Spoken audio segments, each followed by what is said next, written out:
Bonjour les runners, bonjour les sportifs, bonjour au petit monde de la course à pied, c'est Seb et je vous retrouve aujourd'hui pour un nouvel épisode, une micro-capsule mais cette fois-ci sans Bruno pour cet épisode 166. On n'a pas réussi tout simplement à accorder nos agendas pour enregistrer et avoir un petit peu d'avance sur les épisodes, donc on s'est retrouvé un petit peu à court, tout simplement n'allez pas chercher midi à 14h, il n'y a pas d'autre raison pour expliquer cette absence de Bruno aujourd'hui.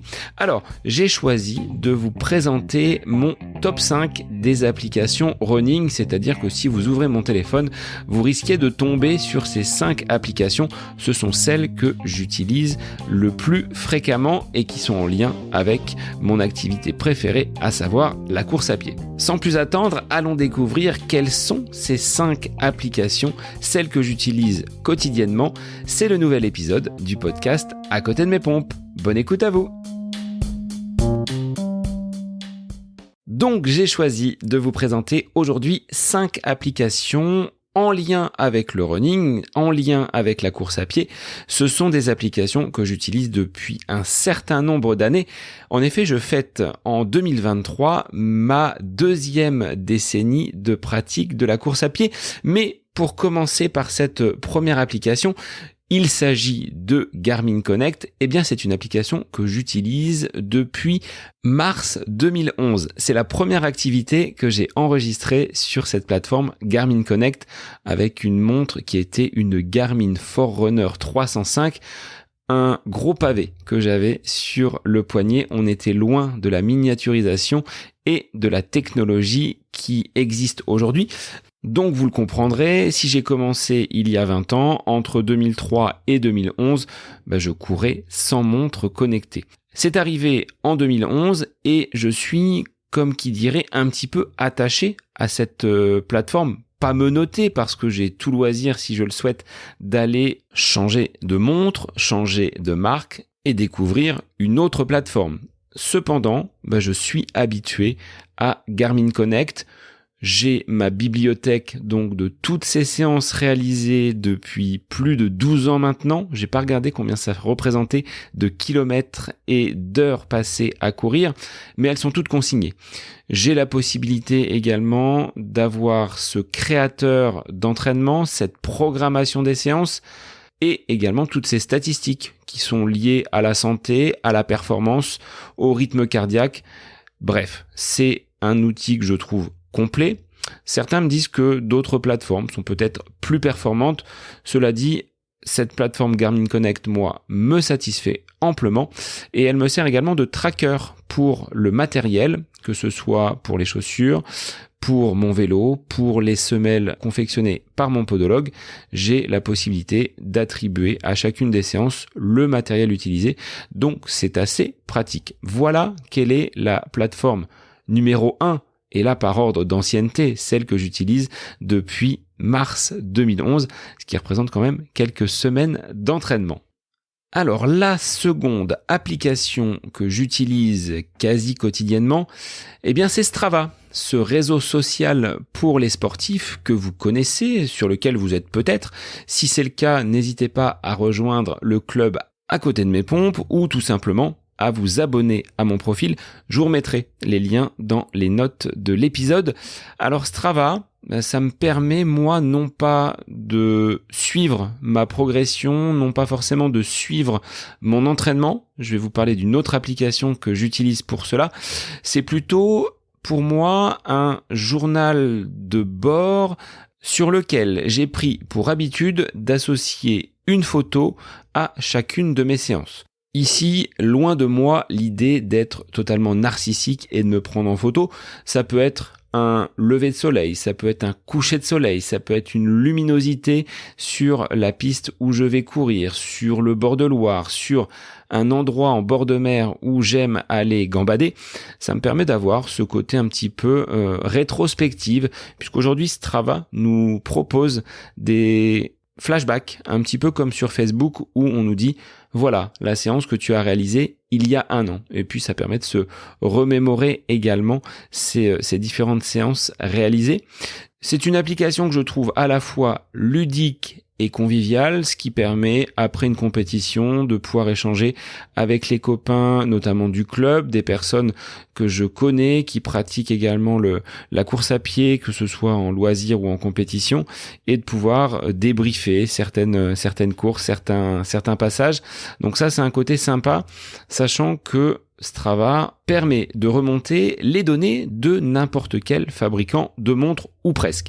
Garmin, Coros, Suunto, Polar, toutes ces montres-là peuvent être remontées sur les serveurs de Strava et donc là il n'y a plus de segmentation, c'est-à-dire que quelqu'un qui ne serait pas avec le même support ou la même plateforme que vous, vous allez pouvoir consulter ses activités.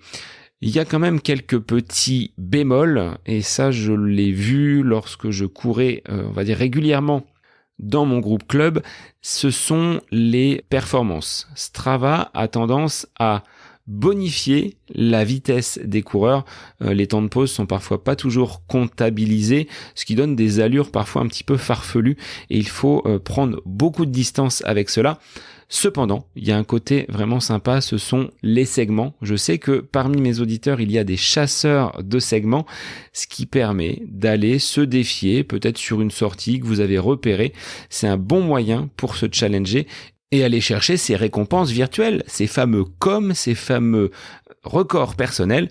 C'est un moyen également d'apporter un petit peu de compétitivité entre certains coureurs et d'improviser, si vous le souhaitez, une séance de fractionné parce que sur votre parcours, vous allez rencontrer tel ou tel segment. Donc Strava, c'est vraiment le réseau social pour sportifs. J'ajouterai peut-être des petites messageries de groupe ou messageries privées. C'est un petit peu limitant. Et ce bridage, je l'avais rencontré en novembre dernier, où j'avais voulu faire un challenge avec une forme de collecte, un total collectif de kilomètres parcourus sur ces 30 jours. La limite était fixée à 25 coureurs. Donc je n'ai pas pu aller au-delà. Et c'était un petit peu dommage sur un réseau social comme peut l'être Strava, qui regroupe des dizaines de milliers d'utilisateurs, de ne pas pouvoir aller au-delà. Cela dit, c'est quelque chose que j'utilise quand même quotidiennement ou presque. Passons désormais à la troisième application qui, depuis 2020, c'est celle qui est mon carnet d'entraînement. Fini les carnets d'entraînement papier, les calendriers imprimés avec dessus les différentes séances, différentes couleurs. Je suis passé donc à ce carnet d'entraînement numérique en la personne de Nolio qui aujourd'hui se synchronise automatiquement avec Garmin Connect. Donc là, c'est relativement pratique et ça me permet d'avoir toutes les séances programmées donc par mon entraîneur Xavier. Je dispose d'une vue hebdomadaire, d'une vue mensuelle avec différentes couleurs en fonction de la nature des séances. Une séance d'endurance sera plutôt verte, une séance de VMA plutôt couleur rouge.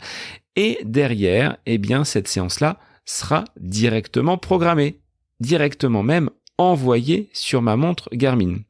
Auparavant, lorsqu'un entraînement était prévu, programmé, imaginons 10 fractions de 400 mètres, il fallait que je programme dans Garmin Connect cette séance d'entraînement avec la distance, la vitesse. Bien souvent, c'était une jauge, donc vitesse basse, vitesse haute. Là, aujourd'hui, la jauge est directement calibrée, qu'il s'agisse de fréquence cardiaque, de zone cardiaque comme on l'appelle, ou alors d'une vitesse spécifique. C'est vraiment un outil confortable et cocorico, c'est français. Alors, il y a également d'autres outils, d'autres chiffres à aller chercher sur Nolio. C'est tout ce qui va concerner la charge d'entraînement. Il y a différents graphiques et après chacune des sorties running effectuées, chacune des séances d'entraînement, quel que soit le sport, l'utilisateur que je suis doit renseigner le ressenti, comment je me suis senti durant la séance. Est-ce que j'étais plutôt costaud? Est-ce que j'étais pas en forme? Est-ce que j'étais tout simplement normal? Et derrière, d'analyser et de corréler à ce ressenti la dureté, la difficulté de la séance. Sur une échelle de 0 à 10, 0, très peu d'intensité, 10, j'étais au bout de ma vie. Une fois toutes ces informations remontées sur les serveurs de Nolio, l'algorithme va travailler et va proposer une charge d'entraînement avec une courbe qui pourra indiquer soit du surentraînement, soit des pics de forme, et avec l'entraîneur, la personne qui est accompagnant de l'athlète, pouvoir rectifier, ajuster les semaines et les séances d'entraînement. Donc c'est un outil aujourd'hui qui, comme je vous l'ai dit tout à l'heure, remplace totalement les carnets papier. C'est en évolution constante, c'est aujourd'hui une application utilisée par de nombreux entraîneurs, par de nombreux clubs, puisque la Fédération française d'athlétisme vient même de signer un partenariat. Donc, clin d'œil à François et Alex, qui sont également des sportifs et qui ont conçu ce carnet d'entraînement à destination des sportifs. Ce confort d'utilisation dans la préparation de l'entraînement, dans la construction des séances, dans l'analyse de celles-ci, aujourd'hui, c'est un outil dont il est difficile de se passer quand on y a goûté. La 4e application que je vais vous présenter est une application que j'ai utilisée avant Nolio, c'est-à-dire que j'étais en période de confinement avec très peu d'objectifs devant moi, parce que c'était l'incertitude, rappelez-vous, entre ce mois de mars et ce mois de mai 2020, eh bien j'ai découvert Run Motion Coach, développé par Guillaume et Romain Adam, qui m'a été bien utile pour me donner quelques objectifs, pour me donner également de la motivation, puisque Run Motion Coach est tout simplement un assistant de coaching virtuel. Mais là où Run Motion Coach se différencie d'autres solutions existantes en la matière, c'est que vous avez la possibilité d'ajuster, de personnaliser vos semaines d'entraînement. Si par exemple vous avez des contraintes familiales, personnelles, une certaine fatigue, une séance qui saute, vous allez pouvoir remodeler complètement votre plan d'entraînement, et derrière, les algorithmes de Run Motion vont calibrer ce travail, cet entraînement pour que vous arriviez au plus proche de vos objectifs. Pour preuve, j'ai testé 3 plans d'entraînement avec Run Motion et à la clé, j'ai décroché 3 records personnels successifs. Donc, je peux vous garantir que derrière cet assistant virtuel, il y a des êtres humains. Guillaume et Romain ainsi que toute l'équipe de Run Motion travaillent d'arrache-pied pour vous proposer des plans adaptés aux compétitions auxquelles vous voudrez prendre part, qu'il s'agisse d'un 5 km ou d'un ultra trail. Vous avez un panel de compétitions qui s'offre à vous, et puis également de nombreux conseils sur la diététique, sur la récupération, sur le renforcement musculaire ou encore la méditation. Bref, c'est un outil relativement complet que vous avez à portée de main, et si vous souhaitez tester, j'ai un petit code promo, c'est en lien dans les notes de l'épisode. Avec cette petite remise, vous pourrez franchir le pas et vous offrir un coach virtuel si vous courez seul, si vous n'êtes pas dans un club ou si vous souhaitez franchir le pas et préparer des objectifs vraiment très ciblés. Je dirais que Run Motion, c'est une très bonne alternative. Alors, 5e et dernière application que je souhaitais mettre en avant, elle n'est pas consacrée directement à la course à pied. C'est une application musicale que vous connaissez, c'est Spotify.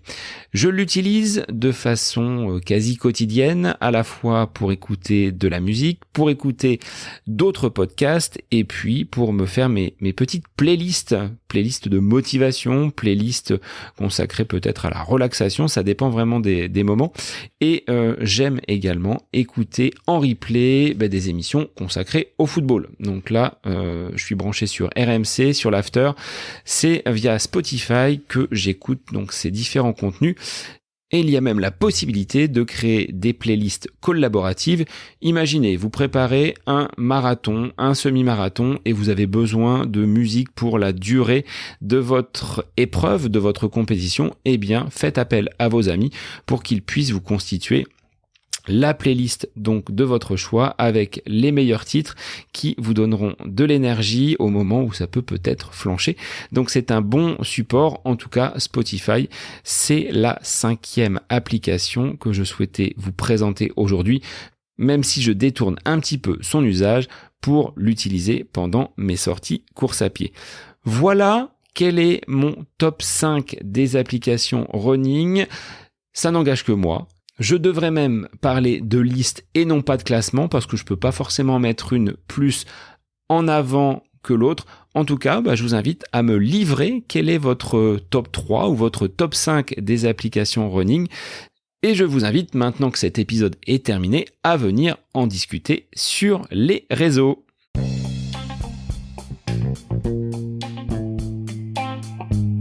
Ce micro-épisode est désormais terminé. Je vous remercie bien évidemment pour vos écoutes, pour vos partages, pour vos likes. Continuez à distribuer la bonne parole du podcast À côté de mes pompes autour de vous, sur vos réseaux. Et de votre côté, si vous avez des questions, des sujets que vous voudriez traiter ou voir traiter sur le podcast, eh bien contactez-moi et ce sera avec grand plaisir que j'échangerai avec vous. Je vous souhaite de passer une agréable journée, de reprendre le cours de vos activités et je vous dis à très vite pour une nouvelle micro-capsule du podcast À côté de mes pompes.